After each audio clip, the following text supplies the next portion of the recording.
해병대 최상병 순직 사건 수사 외압 의혹과 김건희 여사의 공천 개입 의혹 등 굵직한 주요 사건들을 수사하는 고위공직자범죄수사처 수사 4부가 와해 위기를 맞고 있습니다.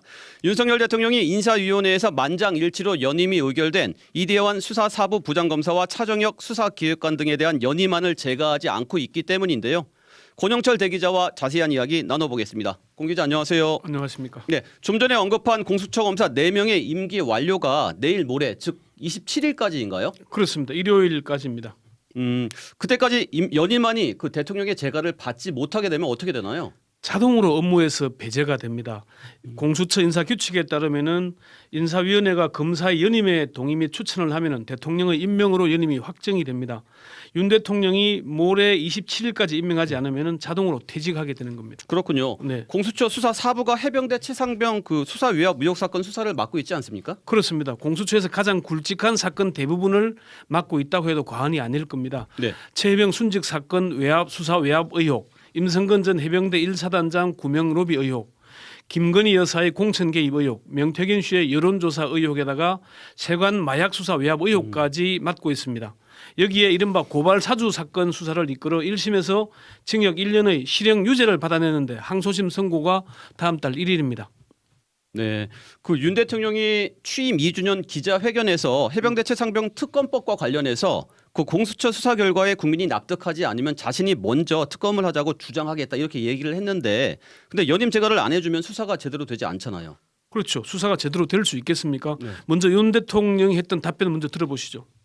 모든 절차가 마무리되면 또 국민 여러분께 수사 그 당국에서 아마 상세하게 수사 경과와 또 결과를 잘 설명을 할 것인데, 그걸 보고 만약에 국민들께서 이거는 봐주기 의혹이 있다, 납득이 안 된다라고 하시면은 그때는 제가 특검하자고 먼저 주장을 하겠습니다.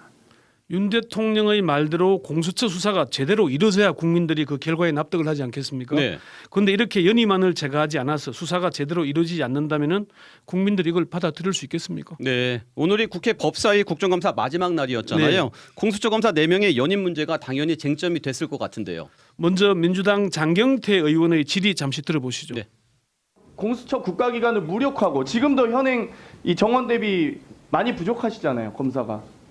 저희들 그렇죠. 뭐 실질적으로 많이 지금 인력이 그러니까 부족하고 국가기관을 있습니다. 공수처를 사실상 무력화하고 있는 것이고, 수사를 자기 관련 수사를 방해하고 있는 것이고, 공권력을 활용해서 대통령 임명권을 사용해서 지금 사적 보복을 하고 있는 겁니다. 거기에 대해서 공수처장 오동훈 공수처장은 최해병 사건 수사의 연속성을 유지하고 말씀드린 4명의 수사검사가 연임하는 것은 공수처 조직 운영에 있어서 매우 기묘하다면서 대통령께서 연임 제거할 때 충분히 고려할 것이라고 기대한다라면서 연임 필요성을 강조를 했습니다.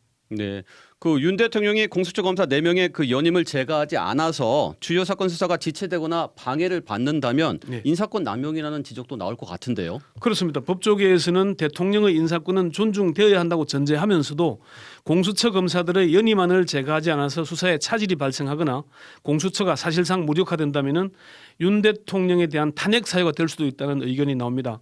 전직 한 헌법재판관은 아무리 인사권이 대통령의 재량권이라고 해도 전후 사정과 목적을 고려할 경우에 연임안을 제거하지 않으면은 공수처의 수사에 공백이 발생하고, 특히 그 검사가 윤 대통령 자신이 관련된 사건을 수사하는 검사인데도 임명하지 않는다면은 재량권을 일탈해서 위법하다고 말했습니다. 네. 그는 인사권 남용도 위법하다면서 대통령의 탄핵 사유는 헌법과 법률 위반인 만큼 재량권을 넘어선 인사권 남용도 탄핵 사유가 될 수 있다고 본다, 이렇게 말했습니다. 네, 그런데 지금 공수처 수사는 제대로 되고 있습니까? 먼저 전제해야 할 건 공수처 수사를 검찰의 수사와 비교하기는 어렵습니다. 전에도 말씀드렸습니다마는 검찰이 항공모함이라면 공수처는 거의 나룻배 정도 수준이거든요. 규모 면에서. 예, 그렇습니다. 그런데 그럼에도 공수처의 수사는 지지부진합니다. 최해병 수사 외압 사건의 경우에도 공개 소환 조서는 지난 5월 김기환 사령관 이외에 누구도 부르지 않았습니다.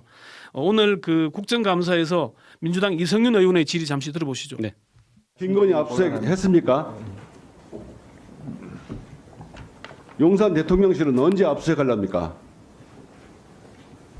이러니까 진짜 공수래 공수처란 말이 나오는 겁니다. 처장님, 진짜 정말 성과 안 남긴 처장으로 남고 싶습니까? 지금 공수처 수사 4부의 경우에 연임 대상인 이대한 부장검사와 차정현 수사기획관을 제외하면 검사 한 명만 남게 됩니다. 이 부가 사실 무력화되는 거죠. 네. 지금 공수처 검사 정원이 25명인데 현재 인원이 18명입니다. 네. 그런데 윤 대통령은 3명의 신임 검사 임명안과 4명의 연임안을 제거하지 않으면서 공수처는 만성적인 인력 부족 사태에 시달리고 있습니다. 네, 그렇군요. 여기까지 듣겠습니다. 권영철 대기자였습니다.